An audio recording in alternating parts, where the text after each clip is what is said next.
And tonight I want to talk about, I don't even know if I have a title, maybe being present in the world, but it's been I came up with this because there's just been a confluence of things over the last week or so.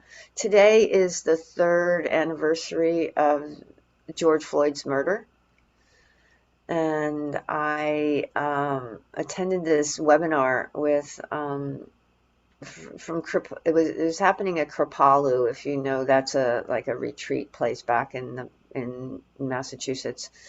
And it was there was a retreat of I think black men this week, but this last piece was open to anyone, and there were black male identified teachers, and they were kind of talking about this and offering meditation, and so that got me thinking about that. And their teachers I really respect a lot, and so I found it really moving and important to remember and have that as part of awareness. And then this morning, I went to what's called Giants of Justice. I'm on the board of this nonprofit, and we um, work with labor in their fight for economic dignity and justice. And so once a year, we have this Giants of Justice where we celebrate people who have done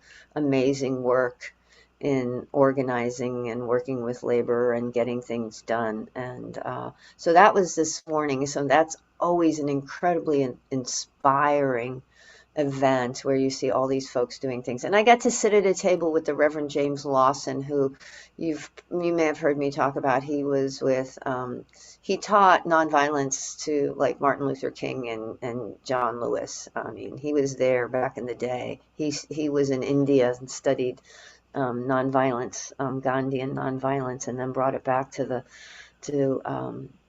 the U.S., and Martin Luther King asked him to come down to the South, and he moved to Nashville, and the rest is history. And so I got to sit with him at a table. He's like 96, I think. And then 2 days ago, I had a conversation with someone about engaged Buddhism. She was asking me, which is a term coined by Thich Nhat Hanh, who is very active in, the anti-war movement. He was a Vietnamese monk, and he was banished from Vietnam for his work about against the war, and really quite. So that she was talking to me about that, and then I think I've mentioned I got to sit with Bhikkhu Bodhi a couple of weeks ago, who I love and who is also very, very adamant about Buddhists getting off the cushion and out into the world. So all of this has been kind of in the stew these few days and weeks, and plus all the stuff that's going on with in Florida, and the anti-blackness stuff that's happening, and the anti-gay, and just I don't have to delineate it. And so one of the things that I was talking, Bhikkhu Bodhi mentioned when I was talking to him after his talk a couple of weeks ago was his work in this area, and he said sometimes he wonders about talking about it, and he gets a little nervous about talking about it in classes because people get annoyed with him and tell him to stop being political. And I've had that I had somebody in a class once when I was talking about this type of thing get up and say, I didn't come here for politics. And I thought that was interesting because it's not political. This is not political. It's about taking care of each other. It's about not causing harm, which is the root of the Buddhist teachings. And Reggie Hubbard, who is one of the teachers today, said, if your offerings, when you're talking about teaching, if your offerings don't speak to the cries of the people, then what are you doing? What are you doing? Otherwise, it's just a process of sitting and, doing your own practicing for your own benefit, which is great because we need to practice, and we need to awaken, and we need to see clearly, and we need to cultivate this compassion for all beings. That's incredibly important, but it just doesn't stop with us. It's something that we have to carry out into the world. Incredibly important. And so a few years ago, about maybe 10 so years ago, I set the intention to make sure that my teachings were relevant, that they did bring in the outside world. There's no distinction inside outside. It's all the world. It's easy for us to compartmentalize, and sometimes we like to do that so we can separate. But this is the spiritual foundation of being in the world. I think it's also rubs off on me because this board that I'm on is an interfaith board, so I get to hear rabbis and Muslims and Christians all talking about these things using very similar vocabulary to Buddhism, and using it as a jumping off point for their work in the world. So it's an important question, and I was looking at this book called The Buddhist Teachings on Social and Communal Harmony, which Bhikkhu Bodhi put together. It's an anthology of discourses from the Pali Canon, but it's on the Buddhist teachings on social and community harmony, and it's a collection of suttas touching on these kinds of points that I was talking about. When the Buddha was alive, when he's Siddhartha Gautama, and then when he was awakened and became the Buddha, the world he lived in was a caste society. I don't think it was as structured as it is now, but there were the haves. You were born into the haves, and you were a have until the day you died, and you were born into the have-nots. And there was no way out of that. And then if you were outside the caste system, you were even worse than that. And so it was like this you were born, if you weren't born into the upper caste, you were in a dead end. You were garbage. And so that was part of when the Buddha was living. There were kingdoms in war against each other, fighting for power. Nothing's changed there. Philosophers and sages were, they were running around saying, no, my belief is better. No, my belief is better. No, my belief is better. And it's like, I don't think that's changed much either, except people may be dressing differently, and they're using different media for communication, and they wear different clothes, but that's still going on. Even though people wanted peace, there's some suttas that talk about this, that people wanted peace, they were still embroiled in hatred and enmity. This is where the Buddha talks about, the root of all the horror in the world is greed. I know you're all familiar with that. Hatred. There's a lot of that around. And delusion. I talked about that in my talk last week, was delusion. People just really being blind to what's going on, to not seeing their own experience, not seeing how they are biased in the world. We live in a racist society, a white supremacist society, but so many people don't see it, because it's like they're not impacted by it, they don't think. So the Buddha was in this kind of world too, and there's this great poem from one of the suttas, the Buddha talking about fear. And he said, fear has arisen from one who has taken up violence. Behold the people engaged in strife. I will tell you my sense of urgency, how I was stirred by a sense of urgency. Having seen people trembling like fish in a brook with little water, when I saw them hostile to one another, fear came upon me. This is a Buddha. The world was insubstantial all around. All directions were in turmoil. Desiring an abode for myself, I did not see any place unoccupied. So he looked around and he saw this world that was in turmoil. And so what he then did was moved in this path of ending harm, ending this vying for power, ending this turmoil, and creating a world in which we lived in harmony with each other. And the Buddha's enlightenment was part of this, seeing the nature of suffering, seeing the nature of greed and hatred and ignorance, and offering us a path to end suffering and cultivate and culminate in nirvana or nirvana, this freedom from all attachment to anything, not needing anything. And the Buddha, he strove to bring harmony through tolerance and kindness.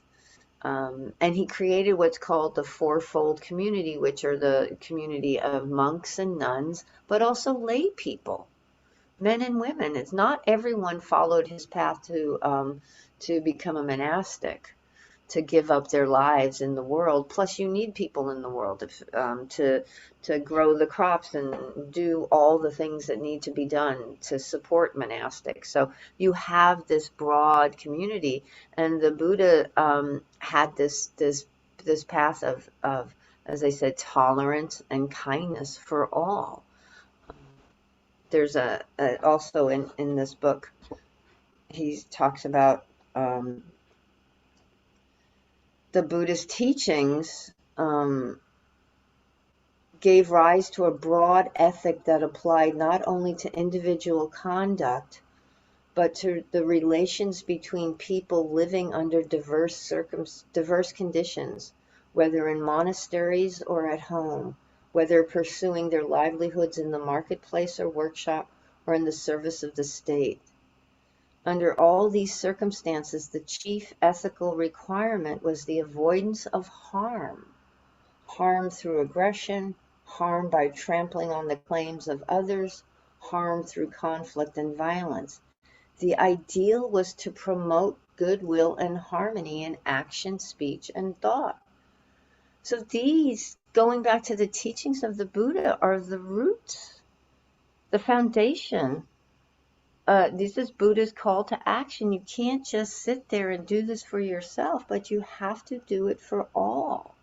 In fact, the Metta Sutta says all beings, omitting none. It would be nice if we got to pick and choose. Well, I don't like that person, and I don't like that person. But, the Raja Sutta, which is one of my favorites, talks about how the king and the king's wife, Pasenadi, were telling the Buddha that they had a conversation, or the king was telling the Buddha that he and his wife had a conversation when the king asked his wife, "Who's most dear to you?" And she said, "I am," meaning that she held herself in great esteem. And the Buddha said, yes, we all do. We all care deeply. We all cherish life. Every being does. And therefore, we treat each other as we would treat ourselves. I mean, isn't that the golden rule?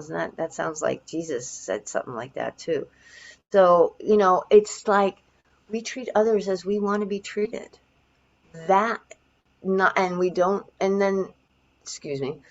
There's also the idea of this interconnectedness.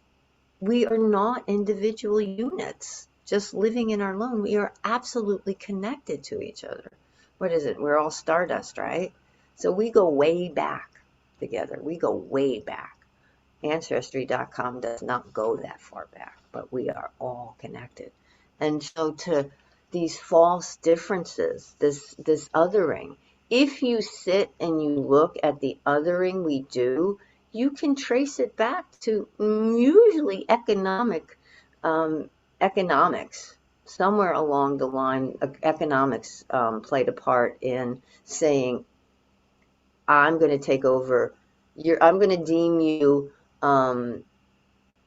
unworthy or less than or primitive or savage, and therefore I can take over. I think it was, what was it? It was the Pope, which I can't remember which Pope it was, like in the 14 or 1500s, said, and it was some doctrine that was just rescinded or apologized for recently, like this year, I can't even remember what it was, saying that, hey y'all, you can go out in any land you go to, you can take over. The Pope said, go for it. Go forth and conquer the world. And And that was the age of colonizers, and we're still feeling the ramifications of that, and it's because people said so. I said so, therefore you can do it. So that's, pardon me, bullshit. But it was economics that drove that. And so we have to, disentangle ourselves from these centuries and centuries and centuries of causing harm. And I um, am deeply grateful to this Buddhist practice for giving me a foundation, an ethical foundation, a moral foundation, ethical moral foundation, saying, no, dude, that's not right. You can't do that, which connects with so many other foundations of faith, and and has given me a voice. Wise speech says, not just don't lie, but say what needs to be said. Say what needs to be said. Bhikkhu Bodhi, in one of my favorite passages, he wrote an article in Buddha Dharma, and I've read this many times, so thank you for your kind patience in listening to this. He says, it's true that Buddhist meditation practice requires seclusion and inwardly focused depth, but wouldn't the embodiment of Dharma in the world be more complete by also reaching out and addressing the grinding miseries that are ailing humanity? The special challenge facing Buddhism in our age is to stand up as an advocate for justice in the world, a voice of conscience for those victims of social, economic, and political injustice who cannot stand up and speak for themselves. This, in my view, is a deeply moral challenge, marking a watershed in the modern expression of Buddhism. I believe it also points in a direction that Buddhism should take if it is to share in the Buddha's ongoing mission to humanity. The ongoing mission to humanity that the Buddha talked about in the suttas, this equity, this non-harming, promoting of goodwill and harmony in action, speech, and thought towards all, busting up that idea of difference and separation and saying, no, we all get to do this. And Charles Johnson, an author and a Buddhist and a writer, said, right conduct translates Dharma into specific actions of social responsibility. I like that. Specific actions of social responsibility. So it doesn't tell you what those actions should be. It doesn't tell you where you should do this. I think whatever you do something. I know you all do. I know you all care. I know you all have a real dedication to this harmony, this tolerance, this ending of injustice, because I just know you do. And so find out for yourself where your interest, abilities, time lie. And we all are different people. We all have different capacities, and we can all do different things. It doesn't have to look a certain way. It doesn't have to look like anything other than you taking care of somebody else in some way, shape, or form. I mean, anyway, it's volunteering at a food bank, picking up trash, whatever. It's how are you getting out of yourself and helping to make the world a nicer place? There's a line from the Torah, I think it is, that says, and I'm totally paraphrasing, just because I even though I know the miseries of the world will not be ended in my lifetime, does not take me off the hook. I still get to do the work, and I love that. I just love that. So I invite you to find in your own hearts how you can work for this equity and harmony and kindness for all beings. And part of the work is seeing where you are stuck. Part of the work is seeing where you're blind. I think I talked about that again also last week, this delusion of not seeing things because we're so caught up in these preconceived notions and ideas, and to be willing to let go of those preconceived ideas and say, oh yeah, yeah, Dad, yeah, yeah, I have that tendency. Oh yeah, I live in a society that promulgates these ideas, so how can I not be impacted by them? And let me disengage and break out of that belief system in order to live in a different way. So that's the invitation. That's the call to action. And as you do this, be kind to yourself. You know, it's not about judgment of yourself. It's not about shame. It's about, let's make this a better world for all beings. Because we don't just practice for ourselves, we practice for the benefit of all. So thank you, my friends, for your kind attention. And I hope this has been of some benefit.